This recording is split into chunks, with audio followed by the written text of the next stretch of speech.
मेरी किताब जर्मनी से छपी, मैं चीता कैंप में रहता हूँ।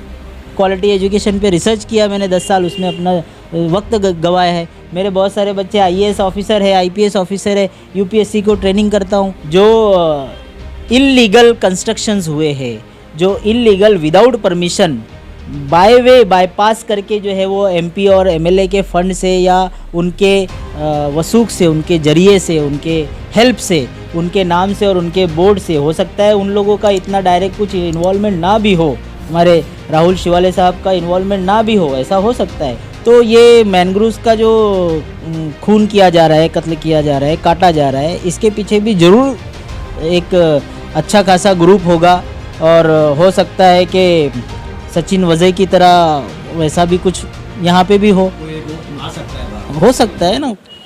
प्रहारी मुंबई में नूर के साथ आपका स्वागत है। दोस्तों, हम मौजूद हैं मुंबई के चीता कैंप ट्रॉम्बे इलाके में। हमारे साथ मौजूद है आज एडवोकेट आरिफ कलीम उस्मानी जी।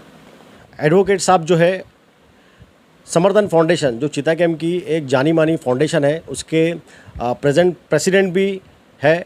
और समर्थन फाउंडेशन जो है चीता कैंप में कोविड के दौरान जो है लोगों की बढ़ चढ़ के जो है मदद करने के लिए आगे भी आई थी। इनकी बहुत बड़ी टीम है और एडवोकेट आरिफ उस्मानी जी जो है इस 2022 के चुनाव में जो है लड़ने की पूरी तैयारी भी कर चुके हैं। आइए हम कुछ बात करेंगे आरिफ उस्मानी जी से। स्वागत है आरिफ उस्मानी जी आपका प्रहारी मुंबई में। Thank you. आरिफ उस्मानी जी, क्या है आप मतलब 2022 के चुनाव को लेके आपके दिल में क्या है? आप किस तरीके से जो है तैयारी करने वाले हो और इलेक्शन के बाद में अगर आप जीत कर आते हो तो आप चीता कैंप के लोगों के लिए क्या क्या करने वाले हो? देखिए, बहुत इम्पोर्टेंट सवाल आपने जो ये किया है कि 2022 में जीतने के बाद में मैं क्या कर सकता हूँ। तो सबसे पहला जो मुद्दा यहाँ पर है, जो सबसे इम्पोर्टेंट है कि करप्शन से लड़ना। करप्शन बहुत तेज़ी से नसों में इस तरह से अंदर घुस गया है कि आज आप किसी भी आम आदमी से आप पूछेंगे ना कि करप्शन ख़त्म हो सकता है क्या, तो वो यही जवाब देगा कि मुश्किल है, नहीं हो सकता। लेकिन क्या ये सवाल का इस तरह से जवाब देने से मसला हल हो जाएगा? ऐसा नहीं हो सकता। कहीं ना कहीं ईमानदारी और सच्चाई के राह पर किसी न किसी को तो चलना पड़ेगा। बारिश के पहले कतरे को अगर ये कहा जाए कि वो नहीं बरसे तो बारिश होगी ही नहीं, तो बारिश के पहले कतरे को ये तो ज़ाय होने के लिए बरसना पड़ेगा, तभी मूसलाधार बारिश होगी। तो वो बारिश का पहला कतरा मैं क्यों ना बनूं, या मेरे जैसे और भी अवाम, और भी नौजवान, और भी नई नस्ल के लोग क्यों ना बने, उसकी शुरुआत मैं क्यों ना करूं। हो सकता है कि मैं इस इलेक्शन में नहीं आ पाऊँ, नहीं जीत सकूँ, लेकिन मेरी ये कोशिश तो रहेगी कि इस मौके से मैं अपना मैसेज लोगों को पहुंचा सकूँ। और अगर मैं जीत गया तो मैं इंशाअल्लाह आपसे प्रॉमिस करता हूँ कि यहाँ पर करप्शन को कम करने का, ख़त्म तो शायद मैं भी नहीं कर पाऊँ, लेकिन कम करने की कोशिश जो है वो मैं ज़रूर करूँगा। और उसमें सबसे बड़ी बात ये है कि पुलिस डिपार्टमेंट में जो करप्शन है, दलालों के ज़रिए जो करप्शन है, रियल इस्टेट में जो करप्शन है, मिनिस्ट्री लेवल पे जो करप्शन है, नाले गटर और जो है वो रास्ते बनाने में जो करप्शन है, बीएमसी के अंदर जो करप्शन है, ये तमाम करप्शन को मद्देनज़र रखते हुए ऐसी टीम बनानी पड़ेगी, ऐसी टीम का गठन करना पड़ेगा जिसमें इस लेवल पे जो 10%, 20% और 30% की पार्टनरशिप वाला जो करप्शन है, इसको कहीं ना कहीं कम किया जा सके, ख़त्म किया जा सके। कोशिश कहीं ना कहीं तो करनी पड़ेगी। और क्यों ना हम इस लेवल से कोशिश करें कि सामने वाला खुद शर्म करे। देखो, गलत तो गलत ही होता है, आप उसके सही कह देने से सही नहीं हो जाएगा। गवर्नमेंट ने पहले रिश्वत को गलत, ब्राइब और एंटी करप्शन ब्यूरो के जो करप्शन के मामले को स्पेशली देख, तो इसका मतलब करप्शन आज भी गलत माना जाता है। अब आप उसको कान घुमा करके बोलेंगे कि किक बैग्स है या देना ही पड़ता है या इसके अलावा होता नहीं है, तो ये गलत बात है। जैसे अभी मुझे बहुत सारे लोग मिलते हैं तो ये बोलते हैं, सर आप इलेक्शन लड़ने जा रहे हैं? मैंने कहा हाँ, इलेक्शन लड़ने जा रहे हैं, पहले भी लड़ा है, एमएलए का भी इलेक्शन लड़ा है। तो कहा कितने वोट मिले थे? मैंने कहा 200 मिले। अब कितने मिलेंगे? मैं कहा अब हो सकता है मैं जीत जाऊं, हो सकता है मुझे 6,500 वोट मिले, हो सकता है मुझे 10,000 भी वोट मिले। और उसकी स्ट्रेटेजी है, उसका अपना तरीका है। चूँकि ये तरीका मैंने एमएलए के इलेक्शन में सीखा कि कैसा होता है, क्यों होता है, प्रेशर कैसे होते हैं, लोगों को किस तरीके से ये बनाया जाता है, टारगेट किया जाता है, कौन सा मेंटल प्रेशर किया जाता है। मेरे हिसाब से पूरे जिस चीता कैंप को अगर मैं पकड़ूं, चूँकि ये लोकल नगर सेवक का इलेक्शन है, इसके अंदर जो अहम बात ये है कि मेरे एरिया का मसला क्या है, मेरे एरिया में प्रॉब्लम क्या है। मेरे एरिया में सबसे बड़ा प्रॉब्लम क्या है? सबसे बड़ा प्रॉब्लम पार्किंग का है, सबसे बड़ा प्रॉब्लम नशे का है, नशे की पूरी जो है वो साजिशों का है या उसके ज़रिए से कारोबार का है। हमारे एमएलए साहब, हमारे मिनिस्टर साहब जो मंत्री भी हैं और उनके पास बहुत सारे और भी खाते हैं, जनाब नवाब मलिक साहब, मैं बहुत सम्मान करता हूं, उनका आदर करता हूं। मैं तो उनके हाथ से हाथ मिला के उनके साथ विकास के लिए जो है वो काम करना चाहता हूं। लेकिन शायद वो मुझे क्या समझते हैं मालूम नहीं, मुझे शायद वो अपनी लिस्ट में रखते ही नहीं हैं और मुझे एक कल का लौंडा है और आया और गया ऐसा समझते होंगे। तो इस मीडिया के माध्यम से मैं उन्हें भी आग्रह करना चाहता हूं कि मेरे अंदर बहुत ताकत है, क़ुव्वत है और मैं जो प्रपोज़ल रख रहा हूँ अगर उस पर आप विचार करेंगे, देखेंगे तो शायद हम दोनों मिल कर के और हमारे साथ और भी हमारे जैसे विचार रखने वाले लोग मिल कर के कुछ बड़ा काम कर सकते हैं। यह आपके अधिकार में है। जो बहुत सारे लोग संडास की जगह और जिम की जगह पर कब्जा करके अवैध निर्माण करके उसके ऊपर अपना उल्लू सीधा कर रहे हैं, ऐसे लोगों से लड़ना, ऐसे लोगों को एक चेतावनी देना। आपका निशाना किस पर है? आप साफ अल्फाज में ज़रा बताएंगे आप?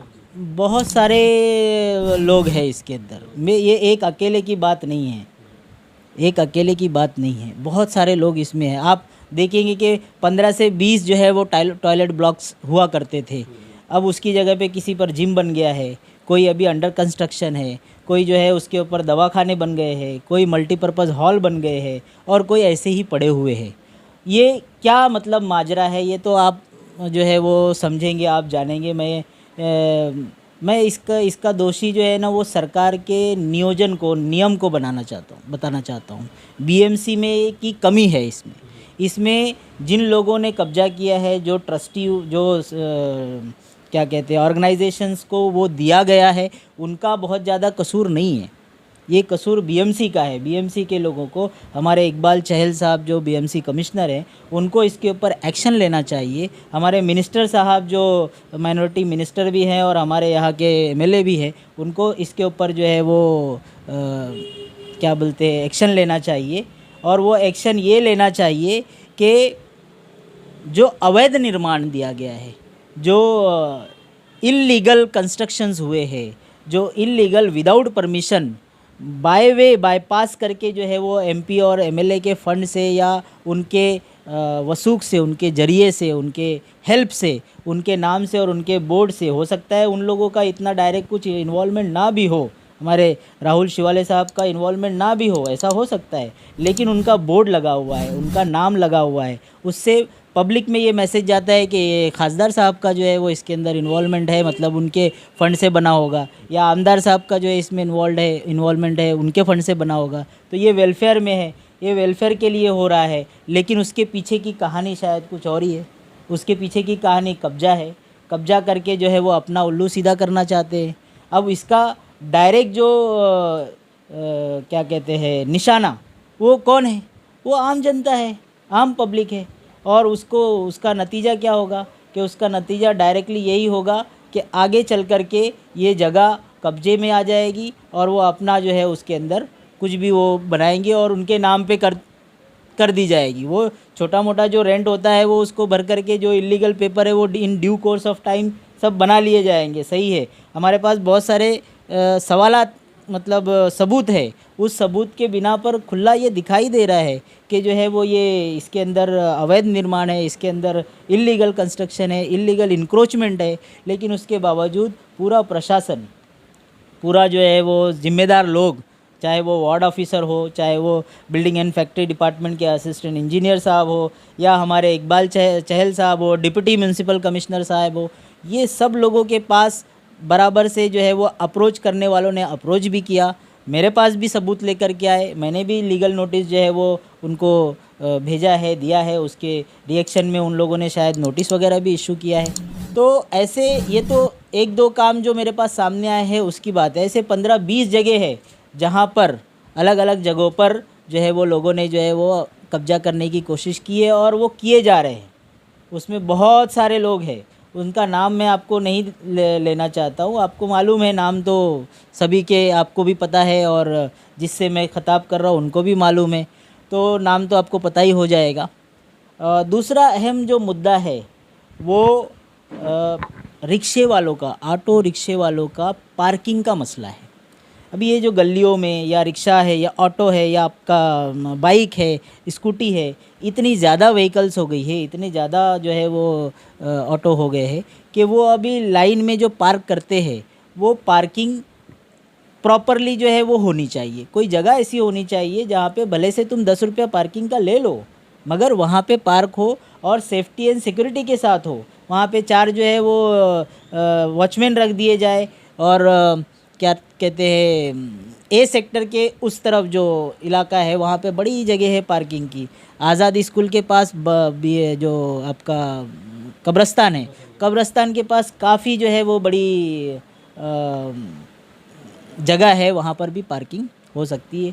मैदान के पास भी पार्किंग हो सकती है। इंटरनल गलियों में पार्क करने की वजह से क्या होता है कि रात में कुछ मसला होता है। कभी कभी सुबह में जो है वो दुकानें खोली जाती है तो सामने रिक्शा खड़ा हुआ होता है, बाइक खड़ी हुई होती है। अब दुकान वाला कहाँ ढूंढते फिरे कि किधर गया है आदमी। अब वो आएगा 12 बजे उठ करके फिर वो खोलेगा दुकान, तो जो है वो 9 बजे खुल जाती है, 10 बजे खुल जाती है। लेकिन अगर वो बोलने जाता है तो झगड़ा हो जाता है, झगड़े करने के लिए आते हैं। तो इसको अवॉइड करने के लिए रिक्शा है, टैक्सी है, इन लोगों के लिए पार्किंग का जगह कम से कम अलॉटमेंट होना चाहिए और वो मैनेज्ड होना चाहिए। उसके ऊपर जो है वो कुछ अमाउंट भी अगर रखे तो रिक्शे वाले मेरे ख्याल से मेरे भाई लोग देने के लिए तैयार हो गए, अगर उनकी सेफ्टी सिक्योरिटी को सामने रखा जाए।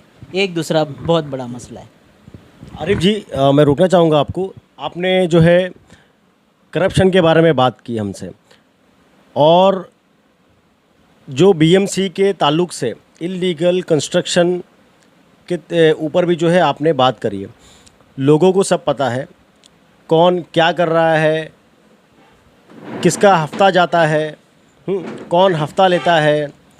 और अगर बाय चांस अगर इस चीज़ के लिए अगर कोई आवाज़ उठाता है तो उसकी आवाज़ दबा दी जाती है ना आरिफ जी। तो इसके बारे में मतलब ऐसे लोगों की आवाज़ को बुलंद करने के लिए आपके पास मतलब क्या राय है, ऐसे लोगों को आप मतलब क्या मैसेज दोगे? भाई ये सवाल तो बहुत अहमियत का हामिल है। इसमें सीधा सीधा यही है, बीइंग एन एडवोकेट, मुझसे जो कुछ भी हो सकता है उसके लिए मैं ज़रूर करूँगा। अच्छा, आप मतलब अगर कोई आपके सामने अगर कोई हेल्प मांगने के लिए आया कि ये चीज़ इल्लीगल जो चीज़ हो रही है तो आप उसकी मदद ज़रूर करेंगे, चाहे सामने कोई भी हो? सबूत होना चाहिए, विथ एविडेंस आएगा तो मैं उसकी पूरी मदद करूँगा। विदाउट एविडेंस तो मैं भी कुछ नहीं कर सकता। समझ? अभी जो है हमने देखा कि कोली गांव में फॉरेस्ट लैंड पे हज़ारों जो है झोपड़े इल्लीगल जो है मैंग्रोव्स को कट करके जो है बनाए गए थे। पहले दिन जो है उसका डेमोलेशन हुआ कलेक्टर द्वारा, दूसरे दिन से जो है सेकेंड डे डेमोलेशन रुक गया उसका। तो इसके पीछे किसका हाथ हो सकता है? अब देखिए, तो भू माफिया लोग हैं, ज़मीनी गुंडे, और इसमें बड़े लेवल पे भी हाथ हो सकता है। हो सकता है कि मिनिस्ट्री लेवल पे भी कुछ लोग इसके अंदर शामिल हो सकता है, अनुमान। इलेक्शन आने वाला है 2022 का, जो बीएमसी चुनाव आने वाला है। हो सकता है ना कि चुनाव के लिए, वोट के लिए जो है डेमोलेशन जो है रोक दिया गया हो, है ना। मैंग्रोव्स एक ऐसी चीज़ है जिसको एक मैंग्रोव्स के काटने पे मर्डर से भी हमने सुना है कि बहुत ज़्यादा गुनाह है, उसकी जो सज़ा है बहुत ज़्यादा है ना। 302 से भी, हाँ 302 का केस बनता है। तो उसे जो है हमारे कैमरे ने जो है कवर भी किया था। उसके बावजूद वो डेमोलेशन रुक गया, तो आप क्या कहेंगे इसके बारे में? इसके मतलब गलती किसकी है? अब जो डेमोलेशन रुका, ये कलेक्टर की गलती है या कोई नेता इसके पीछे हो सकता है? अब देखिए कौन इसके पीछे हो सकता है ये तो मुझे भी नहीं मालूम, लेकिन ज़रूर इसके पीछे लॉबी होगी, क्योंकि नशे का इतना बड़ा कारोबार हो रहा है, उसके पीछे भी लॉबी है। ये जो गुंडागर्दी है, ये जो दलाली है, उसके पीछे भी लॉबी है। तो ये मैनग्रूव्स का जो खून किया जा रहा है, कत्ल किया जा रहा है, काटा जा रहा है, इसके पीछे भी ज़रूर एक अच्छा खासा ग्रुप होगा।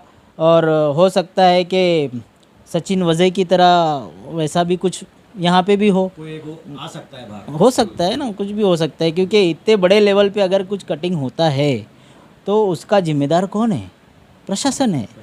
और उसका जो देख रेख करने वाला है, जिसके हाथों में वो सब कमान दी गई है, वो जिम्मेदार होगा, क्योंकि उसने जो है वो एक्शन लेना चाहिए था, वो एक्शन नहीं ले रहा है।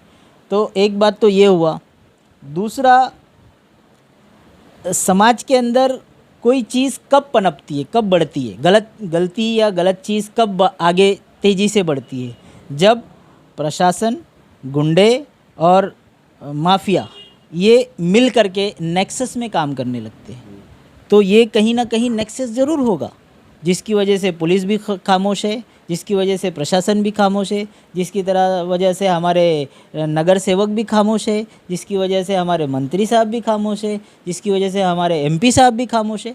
हो सकता है ये खामोशी के पीछे ऐसे बहुत सारे चेहरे होंगे, ऐसे बहुत सारे राज होंगे, जिन्होंने एक दूसरे को संकली की तरह कड़क करके जम करके पकड़ के रखा हुआ हो कि भाई नहीं नहीं तुम आगे मत जाओ। वोट बैंक भी हो सकता है। वोट बैंक भी हो सकता है। अब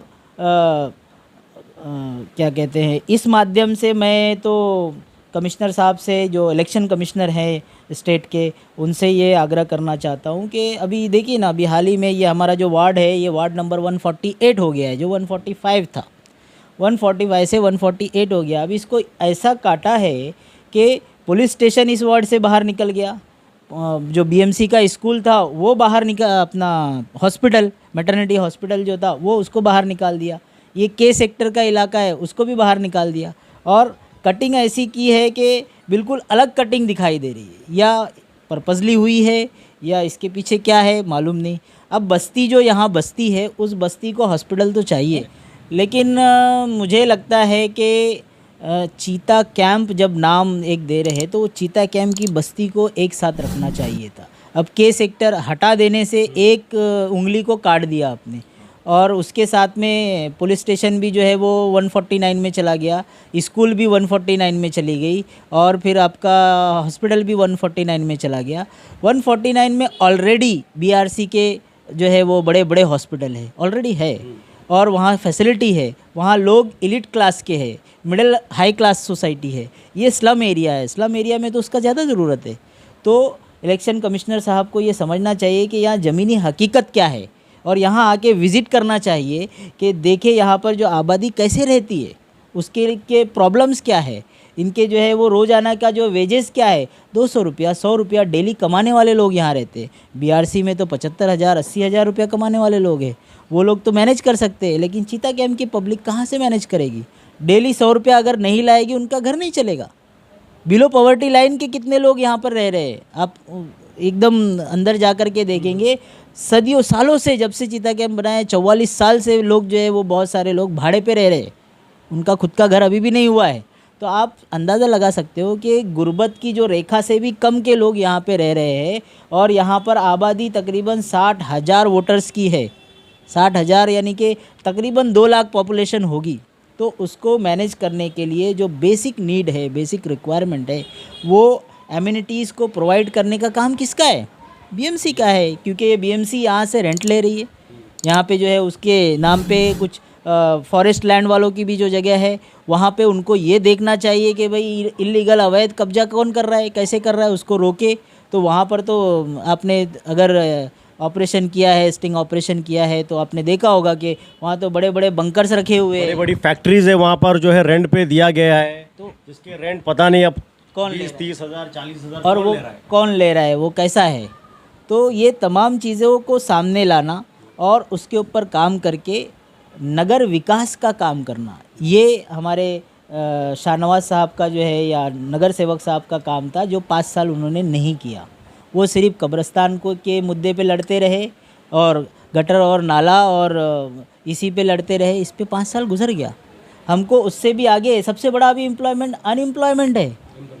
अनएम्प्लॉयमेंट ऑफ यूथ सबसे बड़ा प्रॉब्लम है। आपको पता है कि चीता कैंप में बहुत सारे लोग एजुकेटेड है। I am also well educated, highly educated. मैं समझता हूँ कि मेरे पास जितनी डिग्रियाँ होंगी शायद पूरे चीता कैंप में किसी के पास नहीं हो। लेकिन इसका मतलब क्या है? वो डिग्री मैं टोकरी लेके घूमता फिरूँ? नहीं है। ठीक है, अल्लाह ताला ने जो है मुझे मौका दिया। मेरी किताब जर्मनी से छपी, मैं चीता कैंप में रहता हूँ। क्वालिटी एजुकेशन पे रिसर्च किया मैंने 10 साल, उसमें अपना वक्त गवाया है। मेरे बहुत सारे बच्चे आईएएस ऑफिसर है, आईपीएस ऑफिसर है, यूपीएससी को ट्रेनिंग करता हूँ। इन तमाम चीज़ों से गुज़र करके आज मैं ये समझा कि भाई मुझे एडवोकेसी के अंदर आना चाहिए। मैंने लॉ किया, एडवोकेसी की फील्ड में आया और आज यहाँ पर आपके सामने बैठा हूँ। क्यों? क्योंकि हमारे जैसे लोग, नेक लोग, अच्छे लोग, अच्छा सोच और अच्छा विचार करने वाले लोग अगर पार्लियामेंट नहीं पहुँचेंगे तो फिर देश की डेमोक्रेसी को कौन बचाएगा?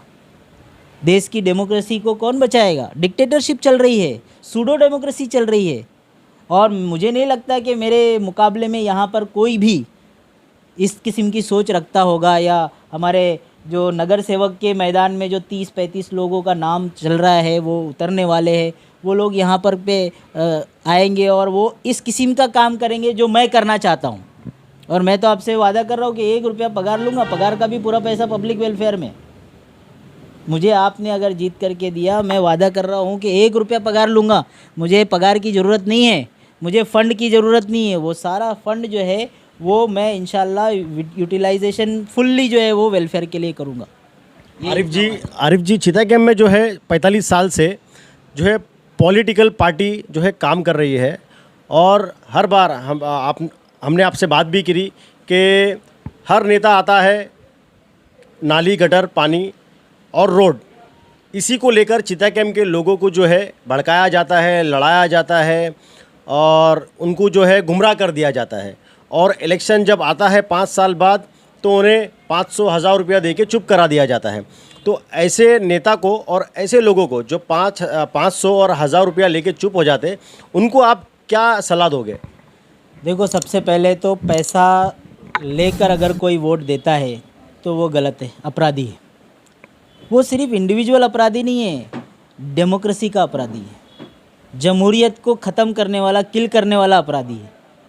और जो पैसा ले करके, यानी जो दे रहा है वो तो अपराधी है ही, जो ले रहा है वो भी अपराधी है ना। दोनों भी अपराधी है, क्योंकि आप कहीं ना कहीं अगर आवाज़ बुराई के खिलाफ नहीं उठा रहे तो इसका मतलब आप बुराई का साथ दे रहे हैं। यही हुआ ना। या तो आप वहाँ से हट जाइए या तो उसका बाजू पकड़ के रोकिए कि नहीं भाई, आप गलत कर रहे हो, आप गलत कर रहे हो, आपको ऐसा नहीं करना चाहिए। इलेक्शन कमिश्नर और इलेक्शन पूरा कमीशन जो है वो इस बारे में पूरी तरीके से आह्वान कर चुका है कि सर्टन लिमिट तक ही बजट रहता है, उतना ही खर्च कर सकते हैं, उससे ज़्यादा नहीं करते।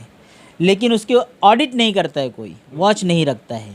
ये पैसे कहाँ से आते हैं, कैश रात के कितने बजे बंटते हैं और वो कौन बांटता है, कैसे कैसे बंटते हैं, इसके ऊपर विजिलेंस होना चाहिए। और अगर ऐसा कोई कैंडिडेट पाया गया तो उसका कैंडिडेचर कैंसिल होना चाहिए, उसके ऊपर देशद्रोह का कानून लगना चाहिए, उसके ऊपर मुकदमा होना चाहिए। और ऐसे बंदे को दोबारा फिर कभी इलेक्शन का टिकट किसी भी पार्टी से, इंडिपेंडेंट पार्टी से नहीं होना चाहिए। ये पार्टी क्या लगा रखा है, ये हिंदू मुस्लिम क्या लगा रखा है? ये देश हमारा भी है, तुम्हारा भी है, सबका बराबर है। और ये रिलीजन जो है ना वो पर्सनल मैटर है। मेरा रिलीजन मेरे ईश्वर को पहुंचने का, मेरे खुदा को पहुंचने का, उससे मुलाकात करने का एक मार्ग है, तरीका है, रास्ता है जो मैं चुन रहा हूं। और ये फंडामेंटल राइट है मेरा, आपका भी फंडामेंटल राइट है। लेकिन अगर इसको मुद्दा आप बनाएंगे, हिंदू मुस्लिम करेंगे, क्रिश्चियन करेंगे और जातिवाद करेंगे तो ये देश को खोखला करने वाली चीज़ है। ये कानून के ख़िलाफ़ है, लॉ एंड ऑर्डर के ख़िलाफ़ है, नेचुरल जस्टिस के ख़िलाफ़ है। और ये खुले आम पार्टियां इसका इस्तेमाल कर रही है, इसके ऊपर बैन लगना चाहिए। मेरा कमिश्नर साहब से, जो इलेक्शन कमिश्नर है, उनसे ये आग्रह है कि अगर कोई भी पार्टी या कोई भी इंडिविजुअल रिलीजन के मुद्दे को लेकर के अगर कन्वेसिंग करता है पार्टी में उसका जरा भी उसका वो ये होता है, उसका तुरंत उसके ऊपर एक्शन लिया जाना चाहिए, उसका कैंडिडेचर रद्द करना चाहिए।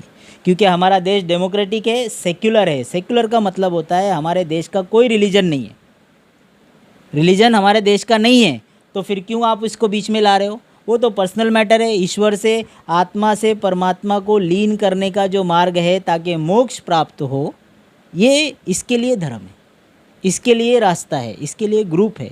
और हर ग्रुप और हर धर्म को फंडामेंटली ये ऑर्डर है, ये उसको इजाज़त है कि वो अपने धर्म का प्रचार, अपने धर्म का फॉलोअप खुद कर सकता है, उस पर चल सकता है, कोई उसको ज़बरदस्ती नहीं कर सकता। देखिए, वोट तो हम अपने पर्सनल मैनिफेस्टो के लिए मांगने वाले हैं और पर्सनल क्या करना चाहते हैं उसके लिए मांगने वाले हैं, और जो आपको हमने बातें रखी है वो काम करके दिखाने के लिए मांगने वाले हैं।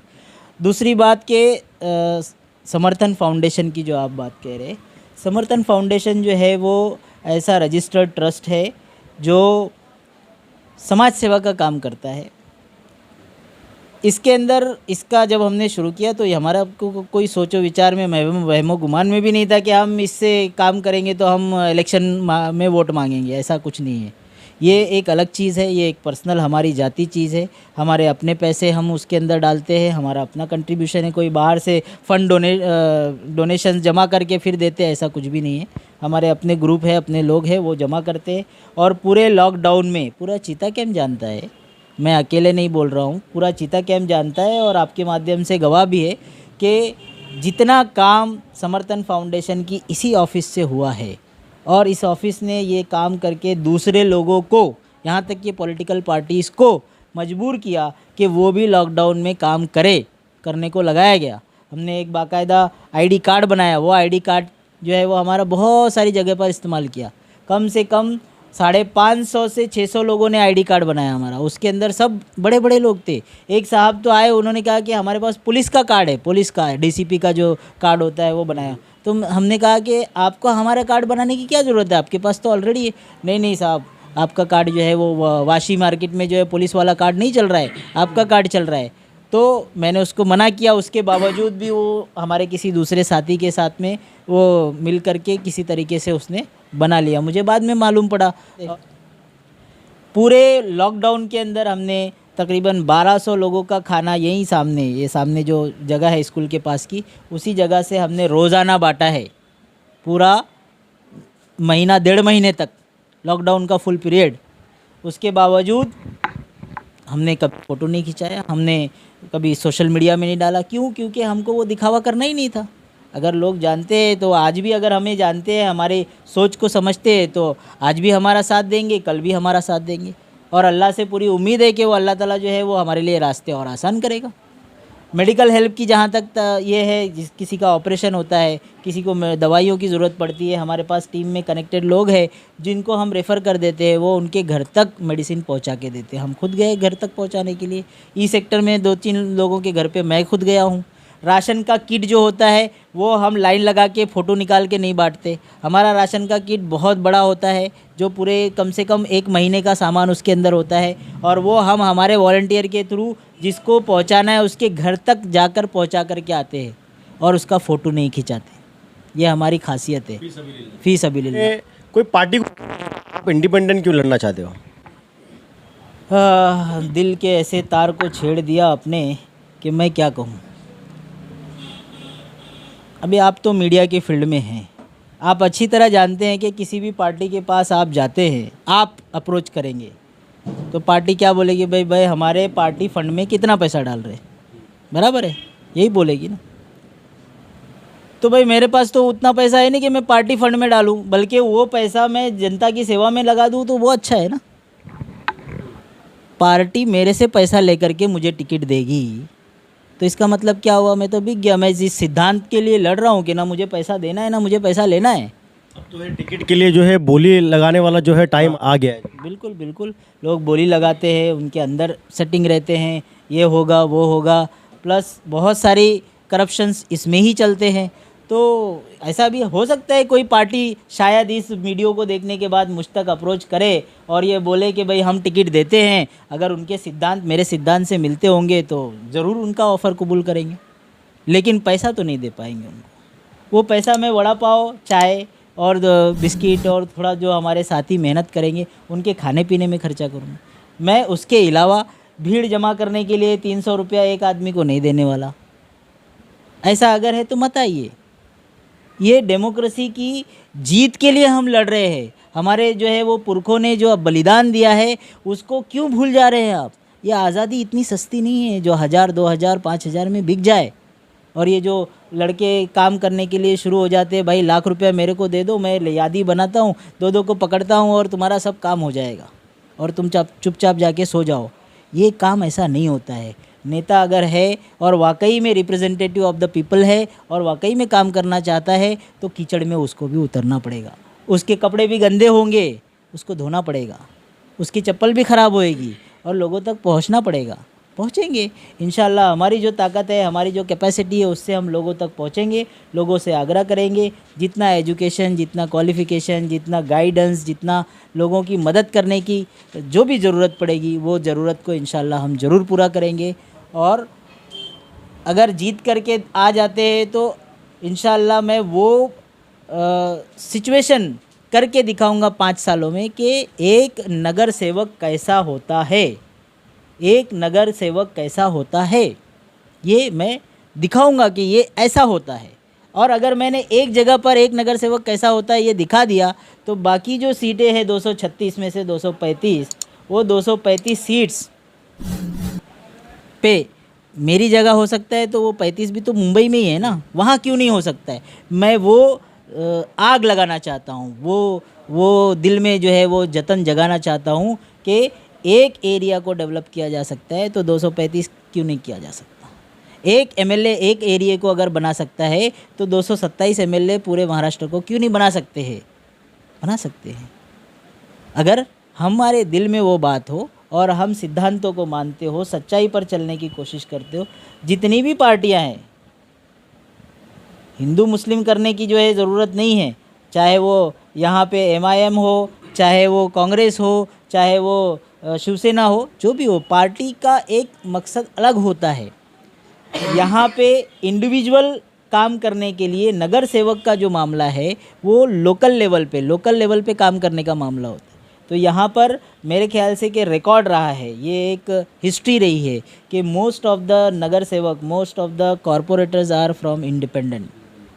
और जाहिर सी बात है कि पर्सनालिटी के हिसाब से, उसके अपने पहचान के हिसाब से, उसके अपने क्वालिटी के हिसाब से लोग पसंद करते हैं, चुनते हैं। पार्टी इतना माना नहीं रखती है। हाँ, एक बड़ा मेयर बनाना है, एक कोई पोजीशन लेना है, स्टैंडिंग कमेटी का चेयरमैन बनाना है तो वहाँ जो जीते हुए नगर सेवक होता है उनकी ज़रूरत होती है। उनसे मिल कर के ग्रुप बनता है, वो पार्टी बनती है। उसके लिए पार्टी की ज़रूरत हो सकती है। मुझे तो अभी फ़िलहाल मेरा इलाका देखना है, मेरा चीता कैम्प देखना है और चीता कैम्प के डेवलपमेंट के बारे में सोचना है। बस मैं इतना ही समझ रहा हूँ कि मेरा इलाका अगर मैंने बना लिया, उसके बाद हो सकता है कि जो भी पार्टी होगी वो शायद मुझे अप्रोच करेगी, या हो सकता है मैं उनके अंदर शामिल हो जाऊँ, जो भी अच्छा होगा। तो दोस्तों, देखा आपने, हमारे साथ मौजूद थे एडवोकेट आरिफ उस्मानी जी। इनकी विचारधारा भी आपने जो है सुनी, चिता कैम्प को लेकर, करप्शन को लेकर इनके क्या विचार है, क्या करना चाहते हैं, चिता कैम्प को किस स्थल पर जो है ये पहुंचाना चाहते हैं, चिता कैम्प के डेवलपमेंट के बारे में जो है इनके ख़यालात आप लोगों ने सुना। तो ये देखना है कि जनता इस बार चिता कैम्प के लिए जो है किस प्रकार का नगर सेवक चुनती है, एडवोकेट आरिफ उस्मानी जी जैसा या कोई और। तो ऐसी ही तेज़ ताज़ा खबरों के लिए देखते रहिए प्रहारी मुंबई न्यूज़। धन्यवाद।